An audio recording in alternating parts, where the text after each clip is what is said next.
Hello everyone, এটা হচ্ছে জুমের H1n sound recorder. এটা হচ্ছে সেলফ রেকর্ডার। এটা যে কোনো সিচুয়েশনে আপনি এটা দিয়ে সাউন্ড রেকর্ড করতে পারেন। তার পাশাপাশি এটা মাইকের থ্রুতেও আপনি অথবা মাইক অ্যাড করে আপনি সাউন্ড রেকর্ড করতে পারেন। আর এই রেকর্ডারটা কন্টেন্ট ক্রিয়েটারের ভিতর খুবই পপুলার। এটা দুইটা রিজন, এটা প্রাইস কম প্লাস সেটার কোয়ালিটি ভালো। আর আজকে আমরা এই রেকর্ডারের কোয়ালিটি টেস্ট করবো, এটা ডিরেক্ট সাউন্ডটা কেমন হয়, তার পাশাপাশি আমরা এটা মাইক্রোফোনের সাথে অ্যাড করে সাউন্ডটা কেমন হয় তা দেখবো। আর ফাইনালি এটার কোনো ড্রব্যাক থাকলে তা আপনাদের সাথে শেয়ার করবো। সো এই ভিডিও দেখার পর আপনি ইজিলি ডিসিশন নিতে পারেন এই রেকর্ডারটা আপনার জন্য কি না। So let's make it.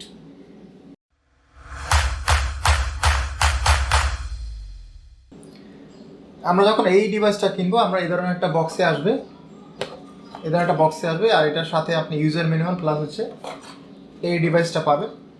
আর এটা যদি কোয়ালিটি নিয়ে কথা বলি, এটা খুব একটা প্রিমিয়ার কোয়ালিটি না, মোটামুটি চলে। আর এর থেকে যদি আপনি প্রিমিয়ার কোয়ালিটি প্রোডাক্ট চান, তাহলে আপনাকে ডেফিনেটলি জুমের নেক্সট ভার্সনটা, এটা হচ্ছে জুমের H2n প্রোডাক্টটা নিতে হবে। এটার প্রাইস যদিও এটার থেকে কিছুটা বেশি আছে, আমি এটা নিয়ে পরে রিভিউ করব। আর এটার একটা অ্যাডভান্টেজ হচ্ছে, আবার এটা যেহেতু ফাংশন বাটনগুলো এখানে ডিরেক্ট দেওয়া আছে, আপনি ইজিলি যে কোনো ফাংশন এখানে আপনি এন্টার করতে পারেন অথবা চেঞ্জ করতে পারবেন। আর এটা রান করা হচ্ছে ট্রিপল এ ব্যাটারি দিয়ে। দুইটা ট্রিপল এর ব্যাটারি আপনি নিতে হবে এটা ইউজ করার জন্য। এটা মোটামুটি ভালো ডিউরেশন সাপোর্ট দিবে। তার পাশাপাশি আপনি এটা ইনপুট অথবা আউটপুট দুইটা জায়গায় আপনি ইউজ করতে পারবেন। আপনি হেডফোন অথবা এক্সটার্নাল মাইক ইউজ করার জন্য এখানে দুই পাশে দুইটা পোর্ট দেওয়া আছে। বাট আপনি যখন হেডফোনটা ইউজ করবেন একটু কেয়ারফুল, কারণ এখানে হেডফোন যদি আপনি যদি নড়াচড়া করে তখন কিন্তু একটা নয়েজ এখানে আসতে পারে। আর এই ডিভাইসটার নিজস্ব কোনো মেমোরি নাই, সো এখানে আপনাকে এক্সটার্নাল মেমোরি ইউজ করতে হবে, যার জন্য আপনাকে মাইক্রো এসডিগুলো ইউজ করতে হবে। যেমন আমি এখানে 32 GB একটা মাইক্রো এসডি কার্ড ইনসার্ট করেছি। মোটামুটি আমার 2.5 ঘন্টার মতো আমি এখানে রেকর্ড টাইম পাবো। আমাদের এই ভিডিওটা স্পন্সর করেছে new camera world. New camera world একটা রিলায়েবল শপ ক্যামেরা পারচেস করার জন্য, ক্যামেরা অথবা ক্যামেরা অ্যাক্সেসরিজ। আপনি আমাদের এই ডিভাইসটা জুমের সাউন্ড রেকর্ডারটা অথবা যে কোনো ধরনের ক্যামেরা অ্যাক্সেসরিজ আপনি এখান থেকে পাবেন। আমি আপনাদের সুবিধার্থে নিউ ক্যামেরা ওয়ার্ল্ডের অ্যাড্রেস, কন্ট্যাক্ট নাম্বার এবং কি ফেসবুক পেজের লিঙ্ক আমাদের ডিসক্রিপশনে দিয়ে দিব। সো আপনারা ফিজিক্যালি অথবা অনলাইনে ভিজিট করতে পারেন।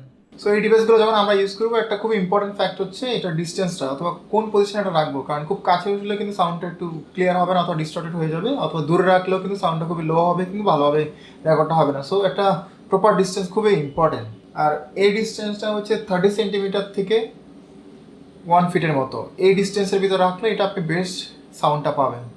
আমি অডিও টেস্ট করার আগে আমি এটার মেইন যে সেটিংগুলো এগুলো একটু দেখিয়ে দিই, তাহলে আপনাদের জন্য সুবিধা হবে। এখানে চারটা হচ্ছে মেইন সেটিংয়ের ভিতরে, এখানে চারটা বাটন আছে। এটা হচ্ছে অডিওর এখানে আপনি দুইটা ফরম্যাট পাবেন, একটা হচ্ছে MP3, আর একটা হচ্ছে 48 অথবা 96K ফরম্যাটটা পাবেন। আমি সাজেস্ট করবো আপনি MP3টা আপনি অ্যাভয়েড করবেন, যদিও সাইজ কম হবে বাট কোয়ালিটি খুবই পুয়ার হবে। আপনি চেষ্টা করবেন 48K এটা ইউজ করার জন্য। 48K যে 24 বিটের যে ফরম্যাটটা আছে এটা আপনি ইউজ করবেন, তাহলে আপনি বেস্ট অডিওটা পাবেন, প্লাস হচ্ছে সাইজও মোটামুটি রিজনেবল পাবেন।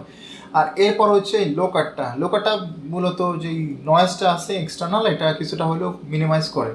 আর লোকারটা যখন আপনি অন করবেন, এখানে বেশ কয়েকটা ফ্রিকোয়েন্সি আপনি পাবেন। কোনটা আপনি ইউজ করবেন, এখানে হচ্ছে আপনি 80 হার্টসের যে ফ্রিকোয়েন্সিটা, এটা ইউজ করা বেটার। কারণ হচ্ছে তখন আপনি যেই এক্সটার্নাল যে নয়েজটা আছে তা রিডিউস করবে। আর এর থেকে বেশি যদি আপনি ইউজ করেন, তখন মানুষের যে হিউম্যান যে ভয়েস ফ্রিকোয়েন্সি আছে তাও কিন্তু কাটা শুরু করবে। সো আপনার ভয়েসটা তখন ক্লিয়ার আসবে না।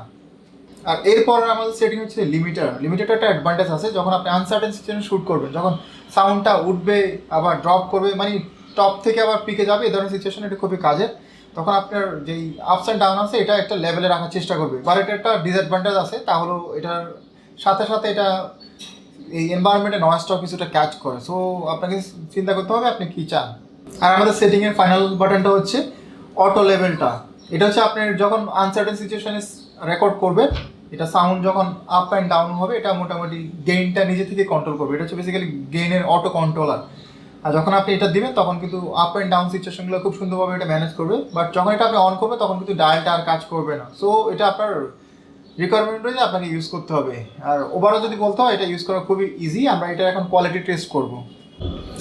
আমি এখন রেকর্ড করার জন্য যে সেটিংটা ইউজ করতেছি তা একটু শেয়ার করি আপনাদের সাথে। আমি অডিও রাখছি হচ্ছে 48K 24 বিট, আর লো কাট রেখেছি আমি 80 GHz। আমি লিমিটারটা অন রেখেছি, আর আমি অটো লেভেলটা অফ করে রাখছি। যখন আপনি অটো লেভেলটা অফ রাখবেন, তখন গেনের কন্ট্রোলটা আপনি ডায়াল দিয়ে করতে হবে। আর অবশ্যই এটা আপনি -12 থেকে -18 রাখাটাই বেটার বেস সাউন্ডটা পাওয়ার জন্য। আর এখন আমি রেকর্ড দিলাম, রেকর্ড দেওয়ার পর এখানে কাউন্টডাউন শুরু হয়ে গেল, সেকেন্ডের কাউন্টডাউনটা শুরু হয়ে গেল। আমরা এখন এই যেই সাউন্ডটা পাচ্ছি, আমি মোটামুটি ডিস্টেন্সটা মোটামুটি 1 ফিটের মতো রাখছি। এখন আমি যেই সাউন্ডটা পাচ্ছি এই সাউন্ডটা আপনাদের ইউজেবল কিনা অথবা আপনারা যে ধরনের কাজগুলো করেন তার জন্য এটা বেস্ট হবে কিনা অথবা কতটুকু ইউজেবল তা আপনারা ডিসিশন নেবেন। আর আমি এরপরে এই ডিভাইসের সাথে আমি রোডের একটা মাইক ইউজ করব। সো আপনারা ইজিলি ডিসিশন নিতে পারবেন এটা কি আপনি ডিরেক্ট ইউজ করবেন না রোডের মাইকের সাথে করবেন। আমরা জাস্ট এই রেকর্ডার থেকে যে সাউন্ডটা তা আপনাদের সাথে শেয়ার করলাম। এখন আমি যে সাউন্ডটা পাচ্ছি তা হচ্ছে রোডের মাইকের সাথে ডিরেক্ট আমার ক্যামেরার যেই সাউন্ডটা তা আমরা পাচ্ছি। আর একটু পরে আমরা আমার এই রেকর্ডারের সাথে রোডের মাইকটা ইউজ করে যে সাউন্ডটা পাব, সো আপনারা তখন ওই সাউন্ডটা বুঝতে পারবেন। আর 3টা সাউন্ড একসাথে রাখার মেন রিজন হচ্ছে আপনি 3টা সাউন্ড কম্পেয়ার করতে পারবেন। সো কোনটা আপনার জন্য ইউজেবল আপনি কিছুটা হলে আইডিয়া পাবেন। আর এখন আমি রেকর্ডারের সাথে একটা মাইক অ্যাড করেছি, তা হলো রোডের ভিডিও মাইক প্রো প্লাস। এখন অনেক কাছে আসাতে সাউন্ড একটু হলে লাউড হবে, আমি আবার রেখে দিলাম। সো আমি এই মাইকের সাথে এখন রোডের ভিডিও মাইক প্রো প্লাসটা অ্যাড করেছি। সো আপনি তাহলে কিছুটা হলে বুঝতে পারবেন ডিরেক্ট এই রেকর্ডার সূত্রে আপনি রেকর্ড না করে যদি একটা এক্সটার্নাল মাইক ইউজ করেন তখন সাউন্ডটা কেমন হবে। সো আপনি সবগুলো সাউন্ড যখন কম্পেয়ার করবেন তাহলে বুঝতে পারবেন কোনটা আপনার জন্য বেস্ট কাজ করবে অথবা কোনটা আপনার জন্য বেস্ট সাউন্ড দিবে। সো আমরা এখন ডিরেক্ট আবার আমাদের ক্যামেরার সাউন্ডে চলে যাচ্ছি।